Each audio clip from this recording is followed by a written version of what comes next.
Da-da-da, Hey, everybody. da-da-da. Oh, Da-da-da-da. I thought this was the Super Bowl. I don't know. It's not the Super Bowl yet. Really? Who do you think's going to be in Yeah. the Super Bowl? I haven't been watching, honestly. Okay, sorry. I'm not going to say the Super Bowl. I'm going to say the Superb Owl. You see? Anyway, good evening from the Northeast and the Southeast of the United States of America. And tonight we have a interesting episode. So I'm Rhea, and to RJ, and I'm she Kat, is W4DXY, and yes, Northeast and Southeast, and an North and ACC, South. and I don't know. You're the North, and I'm the South, and we have different views on everything. No, not really, but that's what we She's are. a Dixie, and I'm the Yankee. So we're gonna A call this. Yankee, and a Dixie. Maybe we should name this channel like Dixie and Yankee. Maybe I should name my channel Yankee DX. You should. You should change your call sign. Instead of RJ, you should have YK, so Yankee. Or Oh put a my Y in God. there or something, yeah.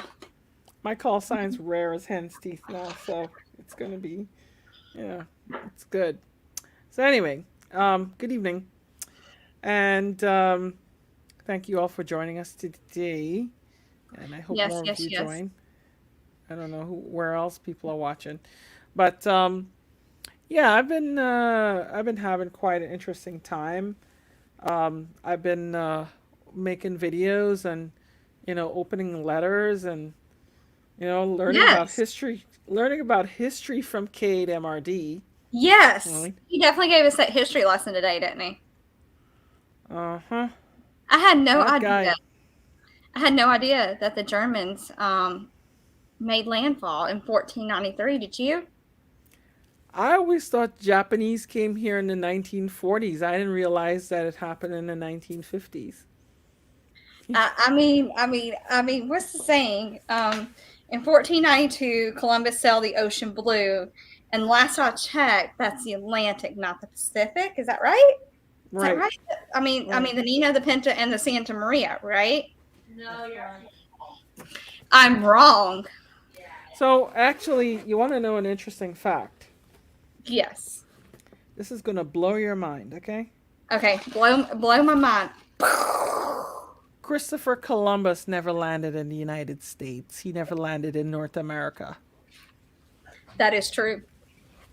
He did land on his second, I believe, was the second or third voyage.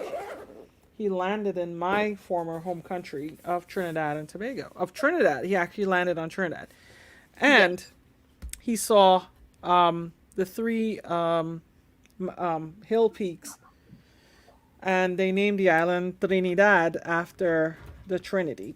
Okay, the Holy Trinity, because they Columbus was basically sailing, and back then I think everything was in honor of the Catholic Church or whatever. But Yes, but I thought he was selling on behalf of the Spanish. The well, Spaniards. the Spanish. I'm disconnecting a power cable so I don't run out of camera. Well, we don't need you running out of camera, because every time you run out of camera, we lose you. And Dixie's on the spot. Yeah, what happens is no, the states were basically theocracies. Those European countries were kind of theocracies back then, and the Catholic Church was a big force, a political force back then. Yes, And they were. yeah, kind of still are today, to be honest.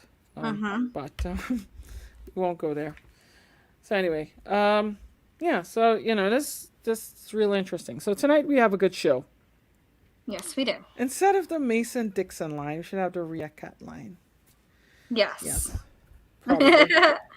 I agree with that. However, Rhea, do you even know where the Mason-Dixon line is?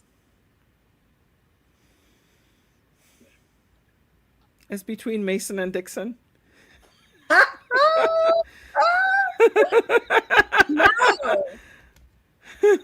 No. What does it tell me? Okay, really and truly, the Mason-Dixon line is actually Pennsylvania. I know. Pennsylvania, okay, In and Delaware. all the way to Delaware. Yes, Yeah, I know. that is where the Mason-Dixon line is. So you are right outside of that Mason-Dixon line, sitting in New Jersey. Oh Just yeah, so yeah. just Yeah, so I you know. know. And yeah, and the South isn't really, doesn't start all the way down south. It starts like, I guess Virginia and all were considered part of the South. Yes. So So actually, the Mason-Dixon line, that's where it starts at. But it goes along West Virginia, Kentucky, Missouri, um, yeah, and Oklahoma and Texas and all that. So yeah, cool beans. Well, just some knowledge there for you. some Dixie knowledge. Okay, I Some Dixie appreciate you. Dixon. I mean, we got to get this history stuff correct. I mean, because these kids are learning stuff in school, and I don't know. I mean, These it's POTA crazy. kids, all they know more about POTA than they do about history. You Well, know? that's true. I guess I can be the history queen. Yeah. You are the history queen.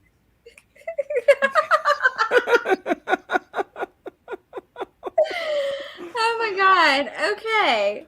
Yeah. And we need to make sure that whoever we are getting the facts from actually understand the facts and they're just not blowing smoke over us. So yeah. So I'll tell you, that was amazing. Mike had to be trolling us. Mike He definitely had had to to be be. trolling. He had to be trolling. He had to be. I can't I, imagine he did that seriously. I But hope you not. saw I the hope not. thumbnail with the U-boat. Well, and I guess it has Morse code on the side and such like that too. I don't even know what it Yeah. says. But Um, I don't know what it says either. I just put a bunch of dips, dots, and dashes. So I don't know. Somebody can out there if they can figure that out. We'd greatly appreciate it on what it says. I have no clue. I just did dips, dots, and dashes. So you know, kind of up my so Morse code knowledge. yeah. So anyway, all right. So tonight we have a good show. So usually I teach Kat something. So actually, you're gonna teach me something. But Yes. fear not. Okay. I will be showing you guys some pictures and probably some video from some of my adventures, which I'm going to actually incorporate into one of my upcoming videos that I'm going to have on the channel. And it's not going to be about creepy letters I receive from people. This one is actually going to be about an interesting place in New Jersey that dealt with the technical development of technology that helped win us the war. And tonight's topic is about the war and remembering Pearl Harbor. Um, you know, and Mhm. so, but Kat, first start us off with the news. All right. So this is what we have on the news tonight. Unfortunately, we have lost somebody who helped create FT8, Bill Mhm. Summerfield, G4WJS. He passed away earlier this week. So his death was definitely unexpected for the community. And this is definitely one that, that we will feel for a while. So, Yeah. So Bill, if you guys didn't know, the Bill Somerville, G4WJS, he was excuse me, a key member of the WSJT development team. So those of you who don't know, WSJT is the software used to work FT8. Okay, yes. and without the software, you can't work FT8. Goes without saying. So Bill actually, he was crucial to forming the development team. Joe Taylor kind of enlisted him to do that, and he developed most of the front end graphical user interface, the GUI, right, which was written in a language called, it's not Qt, it's called Qt. Okay, Q and the letter and the little t, so it's called Qt. Okay, so it was written in Qt, And Bill was just a great presence on the WSJT development list. He would answer a lot of questions and such like that. And just a really really fine guy. So we're looking among the development software development list. We're actually looking for a way to honor him.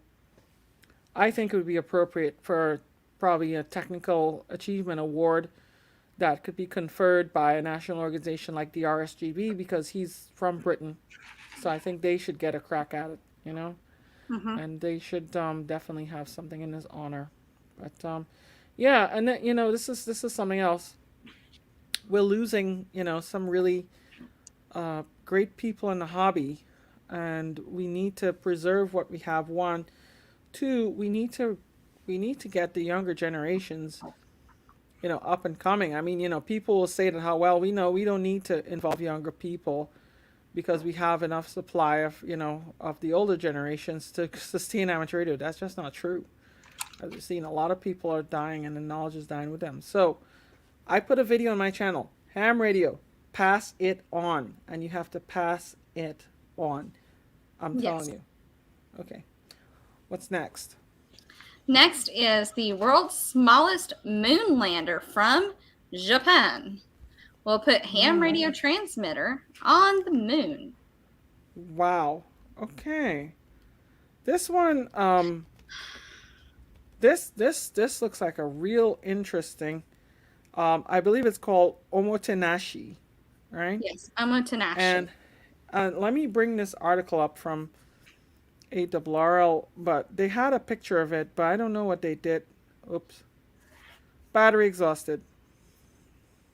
What Hold the on 1 heck, second. Rhea? I know. You just put something up. Yeah. Hold on a second. Okay. This'll work for now until I fix the camera. But it's called omotenashi, and let me see here. Let me see if I could bring it up. Dun, dun, dun, dun, dun, dun. Where the heck is it? Omotenashi. Well, anyway, this thing is supposed to be really small, and it's supposed to be, it's supposed to be have a radio transmitter, and yeah, apparently, the omotenashi. This was really interesting. When I was doing research on this, actually, I had a lot more information. So the omotenashi lander. So basically what it says is that the orbiting module will take the service probe to the moon. It will transmit a beacon or digital telemetry data of UHF of 437.31 megahertz. The surface probe, the moon lander, will transmit digital telemetry or 3-axis acceleration analog wave with FM modulation on UHF. Okay. 437.41 megahertz. Transmitter power will be 1 watt in both cases. Right. Okay. Interesting. Very interesting. So let me bring this using PSK 31. Right. Okay.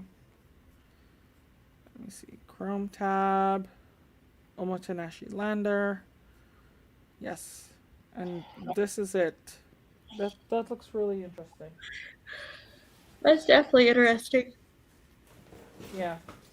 So that's going to be Japan's. Well, Japan has actually had different forays into space, I believe.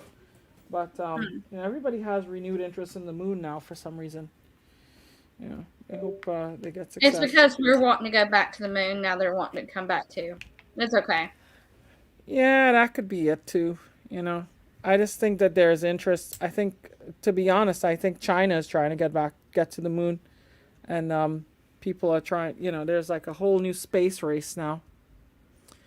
So, all right, what else is in the news? I could take this down. Okay. The Senate committee confirms FCC Chairwoman Jessica Rosenwald. Whatever. What you said. For a new term. For a new term, not term. Oh my God, I can't speak. Oh my goodness, that's a lot of words to say. The FCC will continue with 2 Democrats and 2 Republicans led by Chairwoman Rosen Worcel. Rosenworcel. Yeah. So yeah, that's good. I mean, and do you know what's special about her? No idea. She's the first woman to hold a position. Ah. Yeah. She is the first woman to be chair of the FCC. So she's going to be the first chairwoman.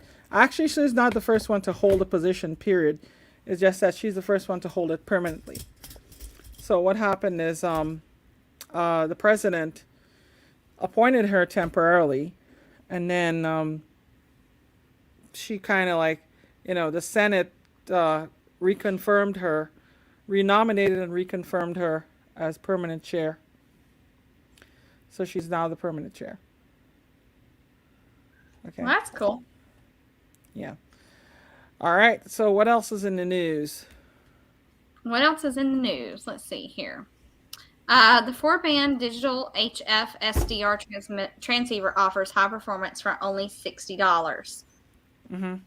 So the cheap microcontrollers and signal generators have helped turn things around, and the $60 QDX from QRP Labs goes even further by sending the performance/price ratio through the roof. You can see more details in the video. Well, yeah. And so basically, it's a pocket-sized 4-band 80, 40, 30, 20 meter software-defined radio. Yeah, it's called a QDX, and I want to get my hands on one. It looks really, really interesting. Mm-hmm. Unfortunately, they seem to be out of stock. I actually saw this first on Hackaday. And Hackaday, if you don't know, Hackaday is a really good site. They have a lot of projects that deal with, ham radio too, actually. And they even publish some of my videos, which I find interesting. So Brian, AD8GI, is asking about Chairwoman Jessica Rosenworcel. So the interesting thing, if you watch my video, Brian, you'll see that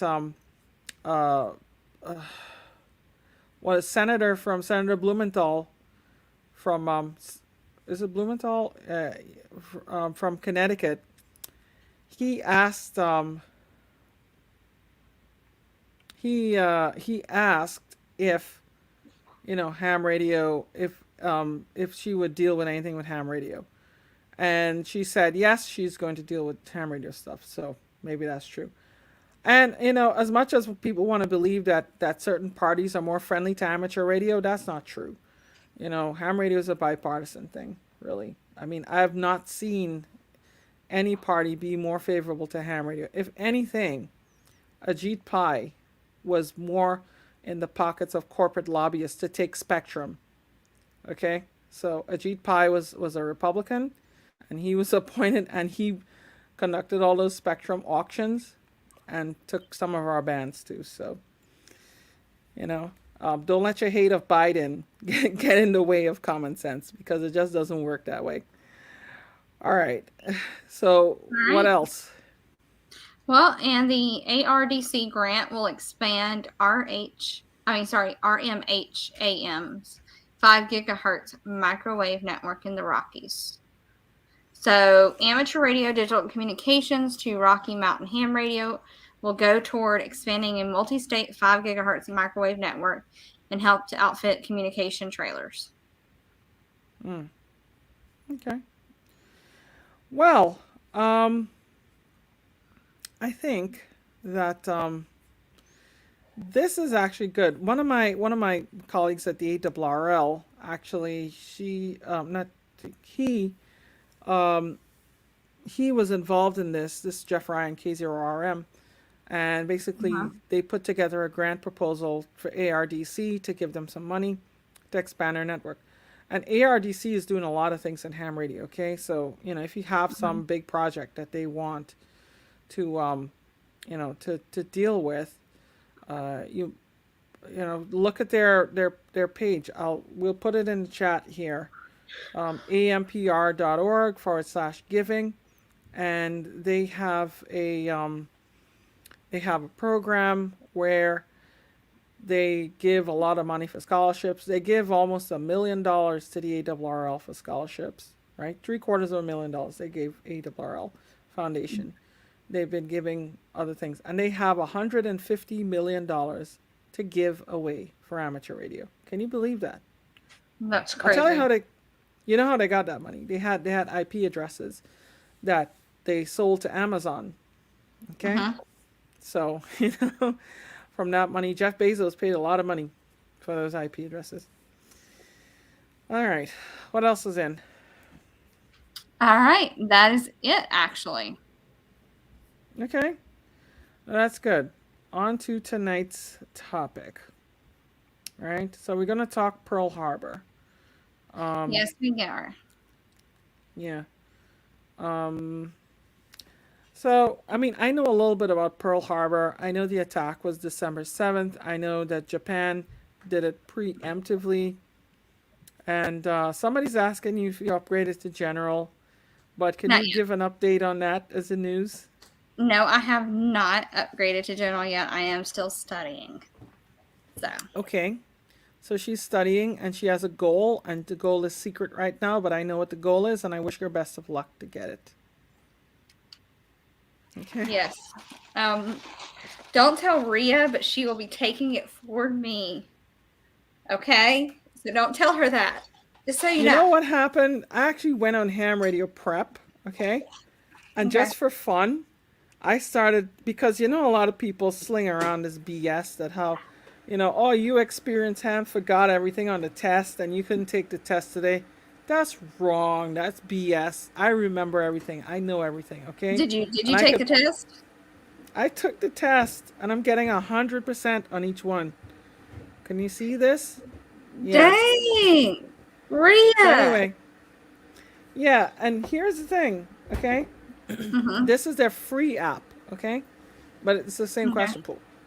Yeah, they have you know, they. I mean, so I'm not sponsored by them. Okay, Kat is. I think Kat, she did a Yes. video for them. But I will Yeah. tell you that their free app is pretty good. I've been looking at it, and I've been seeing. It's really good, and I wish them the best of luck. I know they've been criticized by some people, but I think some of that criticism was unfounded. Look, there are always going to be people who want to make money, and uh, there are always people who want to make money from amateur radio. There is nothing wrong with making money. There is nothing wrong with making money, right? It's fair. At the same time, Mm-hmm. they give back. They give this free app, and they have a lot of other stuff they do. So I think they're good guys. They do. Yeah. So don't count them out. I'm hoping Kat could use that to pass to get her general because I want to see her POTA. Yes. Maybe she knew another video with what's that guy, Mike? Yeah, You yeah, know, KMRD. Maybe I need to go to Texas this time to do the video. and got okay, Maybe. and near Houston area. Yeah, in the Houston area. Yeah. Okay, Yeah. good. That sounds like a plan. You know, I'll probably be I don't know what I'll be doing. But anyway, Maybe in the Galveston area. yeah. Nah. Oh man, people are gonna decode the Morse code before they decode that one. Good luck. All right. When I take the test, I have to miss at least one for her. Yeah, that's what he Oh said. my God. That's true. That is true. You will definitely have to miss at least one. You can't like sit here and not miss any. Yeah. Yeah. Yeah. So anyway, so tell All me right. about Pearl Harbor. I know you were you're a big history buff, and you know a I lot about Pearl I'm Harbor. I'm a huge history buff. My favorite one is World War II. Is my favorite war out of all of them. Um, just for the simple psychology of it all. It's Mm-hmm. definitely psychology for me. It's just the way Hitler's mind ticked and how he got people to follow him, and just how everybody just fell in line. It was like, hey, let's go with Hitler over here on this everything. And believe it or not, I don't know how many people actually know this. Volkswagen. Yeah. which means in German, "car for the people," was actually Yes. created back in World War II, Mm-hmm. and it And was those air. Hitler's idea. Yeah. And Did and, you and did those you know air. that? Those air. Yeah, I know. And the Beetle with his air-cooled engine was designed to run without water. Yep. Yes. Yeah. Volkswagen. Oh yeah. I mean, I have no love for them between that and Dieselgate. Where they were cheating on diesel emissions. Yep. I don't know. Hi, good evening, Taz. I don't know where she went, but yeah, buy her a blue drink, and then yeah, Yeah.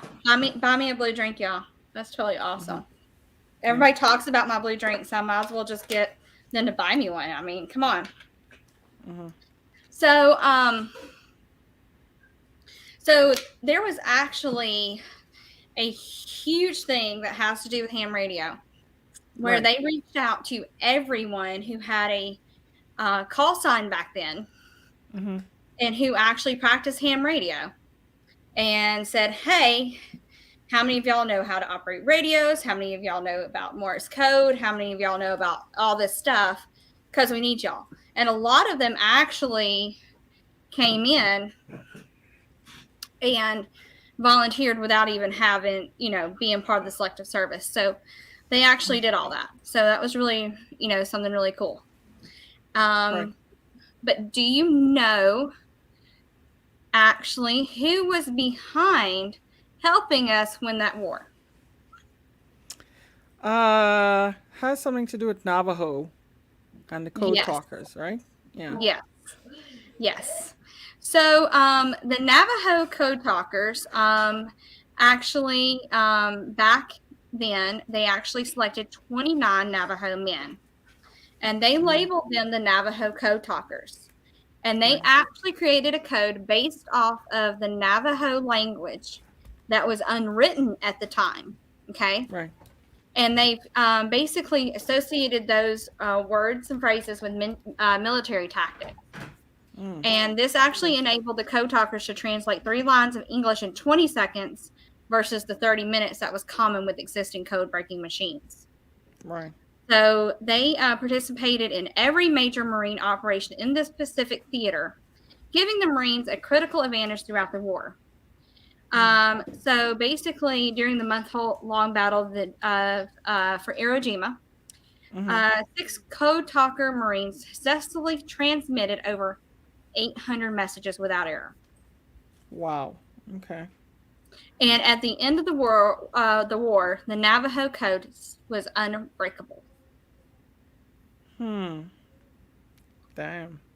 That's And interesting. did you also know that during the World War II that they ceased allowing us to make any communications via ham radio? Yeah, I do. I do know because so an interesting thing about both world wars, right, was that amateur. We nearly lost amateur radio in the wars. We actually lost them during the wars, but after the First World War, they didn't want to give it back. And then you had Hiram Percy Maxim from the ARRL, and he went and he actually got amateurs to lobby the government to basically give us our frequencies back.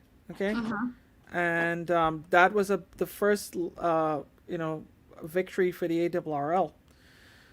And in the Second World War, a lot of hams were off the air. Of course, all hams were off the air. And then after the war, people got back into amateur radio and was a big boom. So yeah, I know that part. That's you know. And would you believe, I have a friend, okay, who Mm-hmm. lives up in this area, not in New Jersey but in New York, who is a veteran of World War II. That is really cool. He's over 100 years old. I presented him with an award plaque a few months ago. His call sign is K2JMY. Okay, Mm-hmm. and that man, he is over 100 years old, but you watch him, he doesn't look a day over 70. Okay, Ted That's good. Zielkowski is his name, and Ted will go out and run the snowblower in the cold and everything. The guy doesn't quit. Well, that's good. That means he's probably going to live a lot longer. So, Hmm. during June of 1940, they actually came out with something that was FCC issued a thing saying that we couldn't talk to any foreign countries at all. And if we were DXing, we couldn't communicate. And if we did, we were therefore disqualified. And they actually went on everything that if we did communicate with foreign countries, that we were only allowed to talk about general stuff, trivial stuff. And the war was not to be talked about over the air, even among other people. So in other words, all they could do is give you 5.9 a grid square. Okay, they could have just used FT8, but you know they didn't have FT8 back then. But yeah, and do you know that actually the today countries can still limit people from talking to their radio amateurs, right? All they Yeah. have to do is notify the ITU and tell the ITU, you know, formally that we do not want these countries talking to us, you know? So, Yeah. It's kind of like sending out a letter that sits there and says, hey, you can't communicate with me anymore. yeah. I don't think there's any countries like that. I think countries that are going down that road like North Korea, um, and Turkmenistan, they just ban amateur radio completely.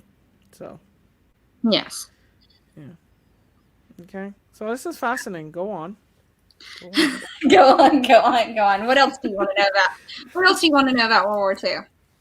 So I want to talk a little bit about the technology, and I'll tell you what that has to do with New Jersey. Okay. Okay. Um, so you know a lot about World War II. Do you know what helped win us the war?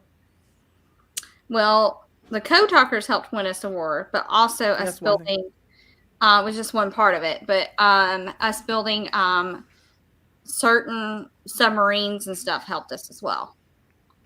Not only submarines, but we had technology. Okay. Sonar, I think, is what it was. Was it not? Well, uh, Some type of sonar. yeah, I think sonar, but there's a So I'm trying to think. I'm trying to get these videos off of my phone here. So I visited a place in New Jersey called the called well, first of all, it's called Info Age, right? It's a museum that has a Mhm. bunch of different stuff, and it has a lot of World War II technology. And Mhm. basically, so I'll tell you a little bit about the site. The site is historic Camp Evans, right? And Camp Okay. Evans basically was initially Camp Evans was a Marconi site that was used by Marconi, Guglielmo Marconi, to receive, um, as part of his operation. Then, during the First World War, the government took it over, and then they used that. Actually, the armistice, the messages that communicated the negotiations for the armistice to end World War One, were communicated from Camp Evans, right? And then Mhm.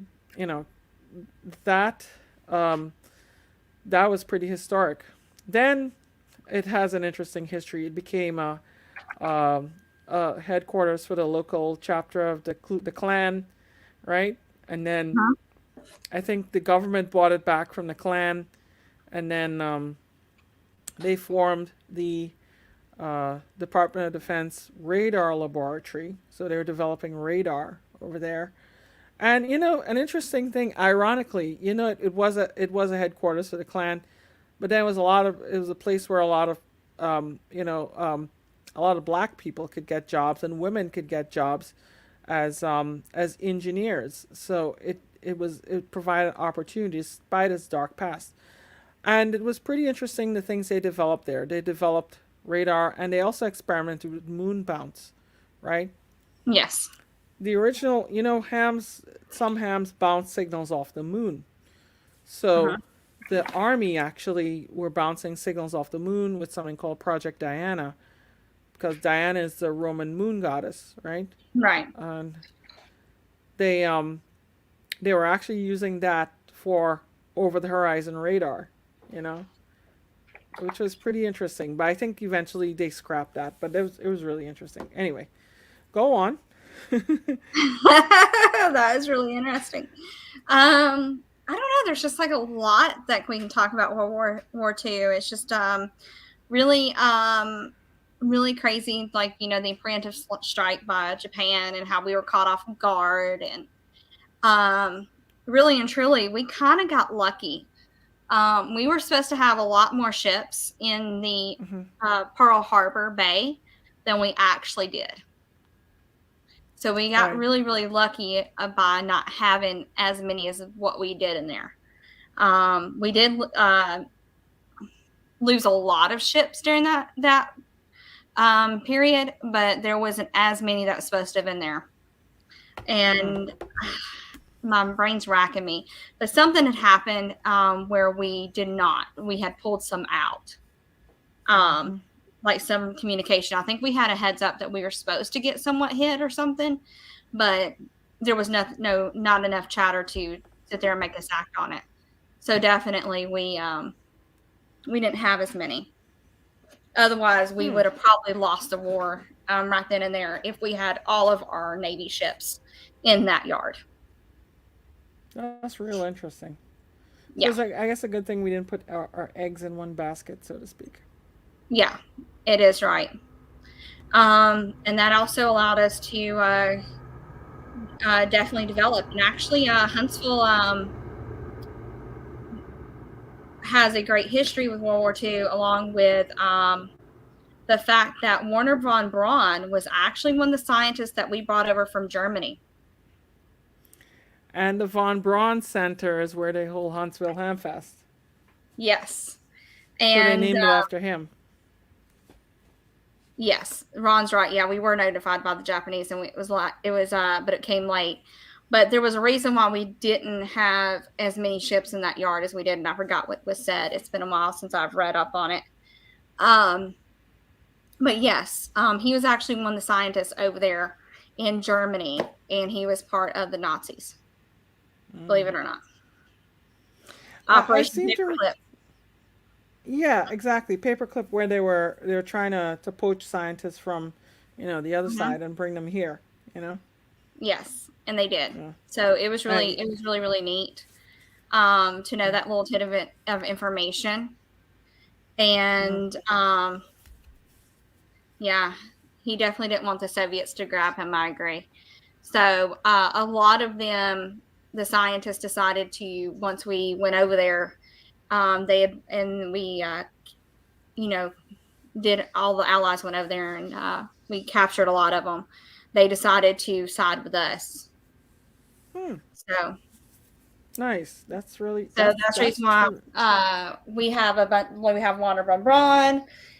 There's a bunch of other German scientists that came along with Werner von Braun, but yes. Yeah. Yeah. And then Ron said that he was ballistic missiles. Yeah, that's right. Yeah, and then Einstein and Feynman, they worked on the Manhattan Project, right? And they developed the bomb. Yeah, the atomic bomb. Yeah. And I think dropping the bomb helped us win the war, too. Yes, that definitely helped us win the war. What also helped us win the war, though, is that we had very strategic generals back then that were definitely helpful in securing major places, especially us sneaking up on the Germans and the Japanese and stuff. Right.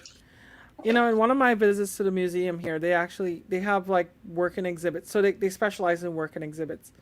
And they had like radio teletype. I think radio teletype was developed back then as a means to send messages back and forth. I don't think it was all Morse code. I think they had voice and radio teletype too.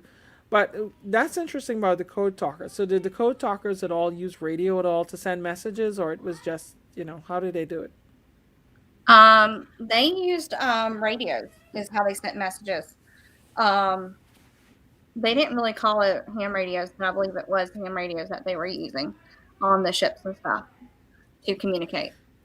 Yeah, as far as I know, Richard Feynman was not a ham.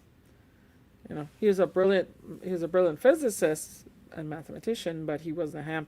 If you get a chance to look at his lectures, six easy pieces and six not so easy pieces, it's interesting. You know, he's a very entertaining lecturer. Mm-hmm. So yeah, yeah, you know, Hitler definitely did have a huge ego, and he definitely did not listen to his generals at all. And luckily for us, the generals and the admirals that we had on our side, the politicians really didn't question. I believe the last co-talker did recently pass away, Ron. Let me look that up. yeah. So Richard Feynman was born in New York City, and he died in Los Angeles. And yeah, I think he was where was he? Caltech. Um, Mm-hmm.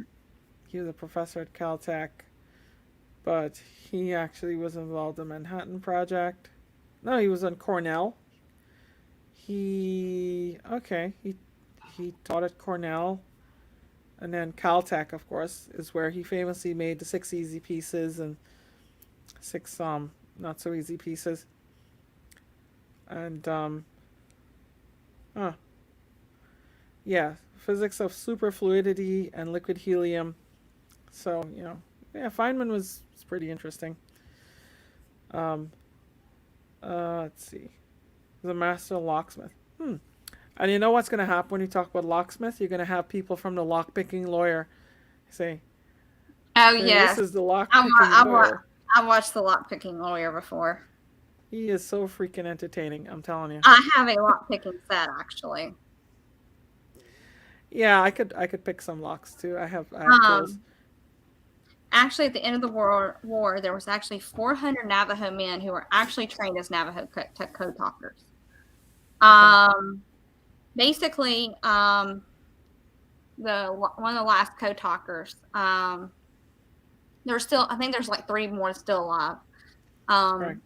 This one, he died. This guy died in Alfred Newman. He died in 2019. But basically he said he would message fellow co-talkers about turtles because there was not a word for tank in the language. Okay. So they called it Che Talahes. Okay. Che Talahes. And then the word for interesting. bomb was actually potato. So that's the reason why. So if you think about it this way, the Japanese are over there trying to listen to our transmissions and trying to translate everything, and they're not understanding it. And if they were to translate it, they'd be like, "Oh yeah, there's turtles going across, and we got potatoes dropping." Can you imagine that?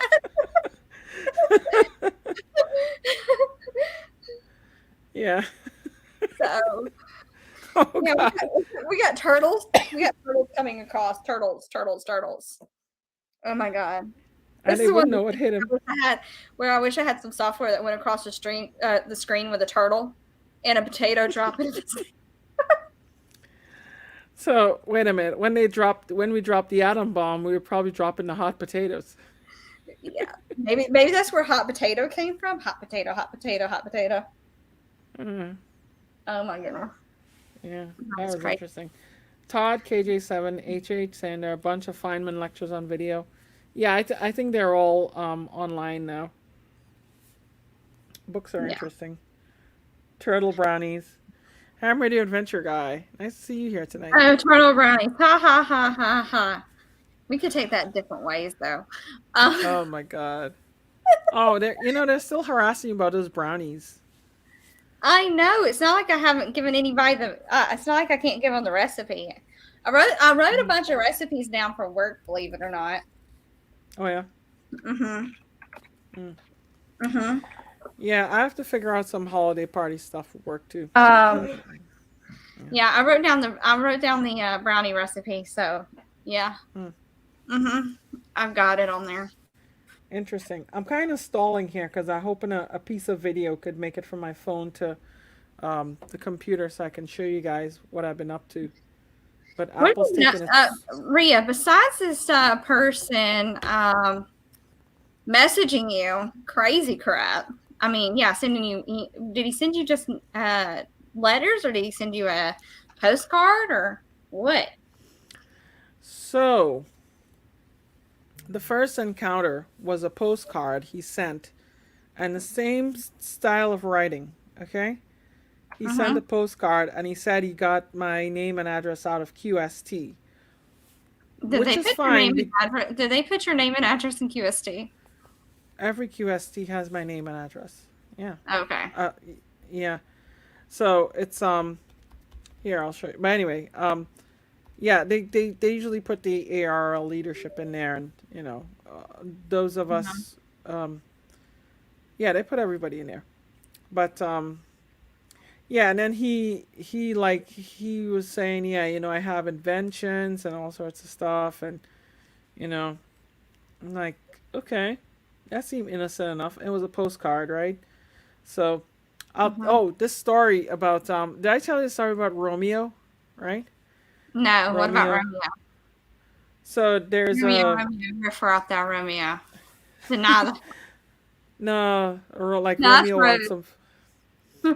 So Romeo wants some vodka. So those in the DX community know who Romeo is. Okay, Romeo was a famous DXpeditioner who went on fake DXpeditions, right? But he was also a credit card fraudster. Okay, and he ran a website that was like a clearinghouse for fake credit for stolen credit card numbers. And he got arrested and put in federal prison. I believe he's from Ukraine. He yeah, and then he had something called a jail petition. Okay, so he couldn't do a real DXpedition anymore.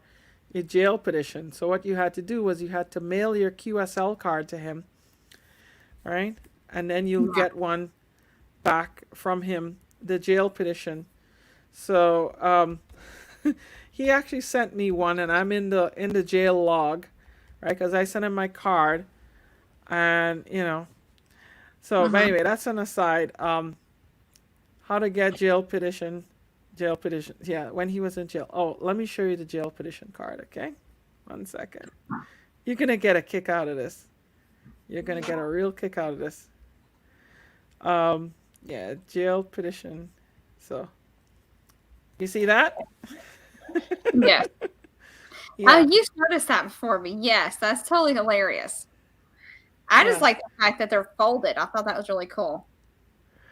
Yeah, it was folded QSL card. I have it. I'm gonna put it up on the cork board. But he's finally out of prison, and they deported him back to, I believe, Ukraine or Russia or something. So he's gone. But yeah, he was in prison for a long time, and then but he said, Hams, send me your QSL card and I'll send you one back, because obviously Hams like to exchange QSL cards. Yeah, that's funny. But no, this guy sent me this he sent me this this postcard, and then he followed it up with a letter, okay? And then it was just hilarious. But let me see if I could show you this video here now that I finally have. Well, I want to, it's kind of interesting because is it this one? Okay. I think it's that one. Good shows you like to see. Okay. Oh, thank you. Right, so here you see the kids in the Antique Radio Museum. This is a really fantastic place if you could go to if you're ever in New Jersey. Yeah. I like them, right? Yeah. They have like antique telephones, and they have like they have the phones there, and the phones work. Everything about in this museum works. Okay, it totally works. Does the typewriter work? Yeah, it's a teletype. That's cool. It does work. Watch. I think you might see it. It's a teletype. See? Teletype. And the kids are like, that's so cool. And they could type to each other. Oh, they had to put that. That's really cool. Yeah, and it was actually humming at the time, and you could smell that oil. You know, it brings you back to like Oh, old crap. newsrooms. Yes. What else? But they showed you a lot of technology from the war. I got the full VIP tour. They did Look vacuum at you tubes. getting Vacuum the, look tubes. at you getting the VIP tour. Before I got the Two VIP vacuum tour, tubes in it. Really? but those were I ceramic see a tubes. lot of tubes. Yeah. And they had a spark gap transmitter. Is that like Morse code? Yeah. Yes, it is. Yeah, it sounds like Morse code anyway. Whoops, sorry. This is modern. That's what the nowadays. Yeah, and they had to turn it off because obviously you can't you can't have that. They have a whole bunch of working exhibits. I'm gonna do a whole video with all this footage. I'm giving you guys a little preview. You know, A Model 20. a lot of stuff. Yes. And a lot of this technology was developed to win the war. You know? Right. Yeah.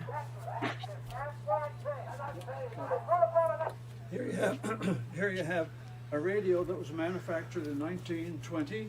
There it is coming off. Oh, the it's from the assembly line. 20s, the That's Roaring at Waterkent. 20s. He owned the company. Yeah.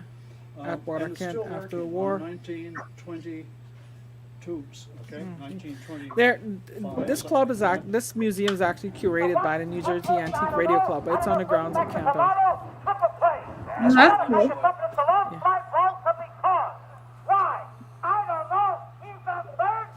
And they actually have a transmitter on site, so they actually transmit some of the stuff.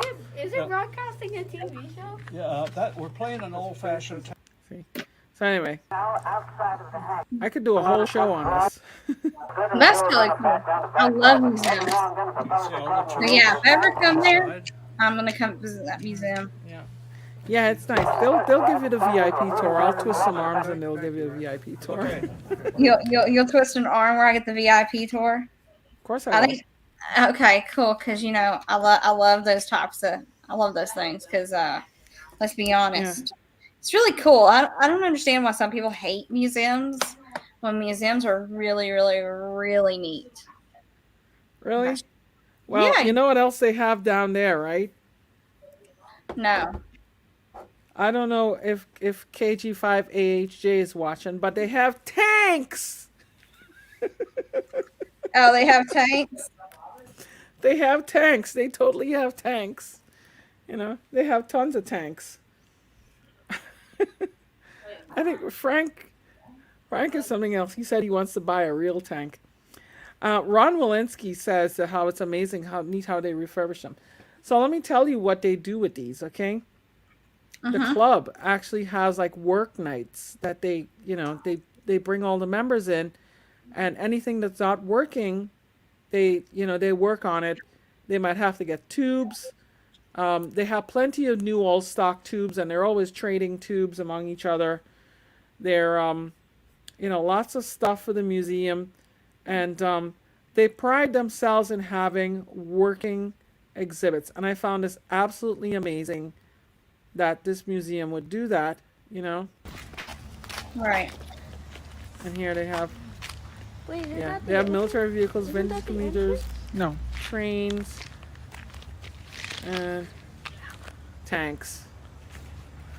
The tanks and military vehicles and stuff.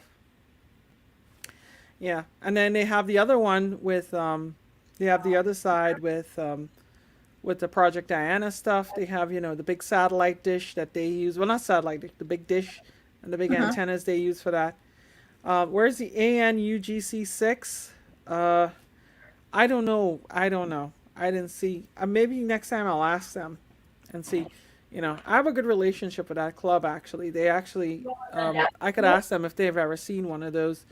They might say, yeah, but they don't have it in the museum.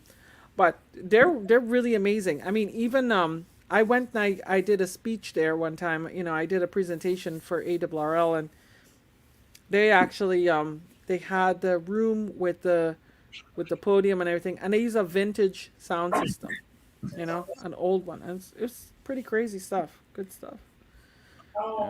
That's really cool. Yeah, but yeah, this is a must visit if you ever come down here. And they have I want to show you they have the National Broadcasters Hall of Fame. Oh yeah, I totally I have to show you this too. And they have all sorts of old military equipment and stuff that helped us win the war. So tell me, what do you know about because we're coming up to quitting time here. Yeah. Yeah, Ron, that's really amazing. If Paul Allen, okay, that's pretty cool. Yeah, we have a vintage computer museum here too. Speaking of vintage computers, I just acquired an old Apple IIc, so I'm going to be working on that and refurbishing that and using that. That's cool. Yeah. Can well, my dad liked building computers, so Right. I've got a couple, 2, 3 computers around here that he built. Oh, cool. Not that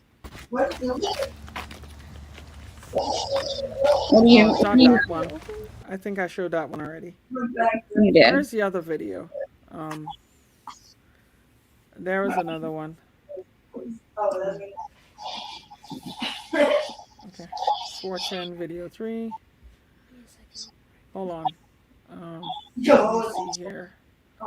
410 video 3. One of your good shows you like to see. What? You mean? Swap meet.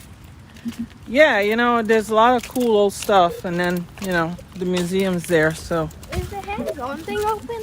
Is the what now? Hands-on thing. I don't think they're hands-on. Oh, it is? Okay. Really? Yeah, so good. They're actually doing a lot of refurbishments to the building right now. Yeah, I want to do a little video. Is that like? No, I think I showed you that already. There was one I wanted to show you. Might be video 4, I think. Yeah. Let me see here. I'm gonna remove, and video file. Gosh, I feel like. One of your good shows you like to see. Oh no, it's the same one. All right. Well, anyway, I'm doing a fully edited video on this, and we'll see how it goes. So, I'm definitely gonna have. Okay. All right. Okay. All right. Well, that's really cool. Live stream. Okay. Who's Later. there? It's 10:27. I'm just letting you know. Hold on. What happened? It's 10:27. I'm just letting you know. Okay. Good. Yeah, Addie's telling me the time. Oh, Addie's telling you the time. Yeah. Is he trying to tell you it's bedtime? No, he's trying to get me to get him a flight simulator. So I'll get it for him. But yeah. So anyway, if they didn't refurbish them, the surplus store. That's good. That's a good point, Ron. And Ron, let me tell you something. A lot of museums frustrate me. I think a lot of museums are so boring that they have everything behind plexiglass. Okay. And you can't interact with the exhibits. You can't do anything at all, right? Right. These guys, they have things you could touch, you could feel, you could use. They even have a working ham radio station, W2 RTM. So, yeah. All right. So, one thing after the war, amateur radio really took off, right? And World War II, I think, was kind of a shot in the arm that got amateur radio, going again. And the QST and CQ I believe CQ magazine was around there. So it was kind of like they have after the World War was over, we got back to business. So yeah. So yeah, it was really cool. Yeah. Yeah. Oh, I noticed this was quite an education. This was really interesting. You taught me stuff I didn't know. You didn't know about the code talkers, or you didn't know that they were like that deep? I knew a little bit. Okay. A little I bit. knew a little bit. Yeah. So yeah, I knew a little bit, and I kind of had a vague idea. I never really had like a full idea. I learned bits and bobs here and there. I mean, to be honest, of course, I knew when the Japanese bombed Pearl Harbor. Okay, I knew it was not in the 1950s, right? Right. You know, and I knew a few things. I know about the bombs, of course, the atom bombs over Hiroshima and Nagasaki, and I knew about the other little things. I knew about the technological developments. I knew about the radar, the signal corps, because the signal corps had their radar lab at Camp Evans, as I mentioned, and the other little things. I just didn't know all this expansive history, and then. Yeah, so Submarine Radio Man says we still use CW for marine. Yeah, and that's really interesting. I think that's really amazing. You know, and I wish we could develop technology like that again. I mean, you know, we probably still have a lot of good submarine technology, but 35 words a minute speed key. Huh? Cool. Yeah. That's cool. See, Submarine Man should know some stuff because wasn't he on a submarine back in the day? Yeah, he was a submarine radio man. You know, he was Yeah, I thought like, so. you know, the guy behind the key. I think. You know. Yep. So, yeah. All right. Well, it's 10:31, and And it's 9:31 here, and Okay. it is time for us to say bye. and thank you for for an educational trip through history. I'm sure the audience, you know, enjoy it. And yes, let's not forget Hedy Lamar's work on CDMA, which was only 17 years early from being adopted. Yes. Bombshell. So, all right, guys, thank you very much, and of course, Team Thank you so Replay, much. if you're watching, um, you know, I hope you got a good one out of this. Yes, I hope so too. I hope I taught somebody something about history. So yeah, as they say on 75 meters, let's tie the ribbons on it, Kat. All right. Thank you. Have a great day. Take care. Bye. 73.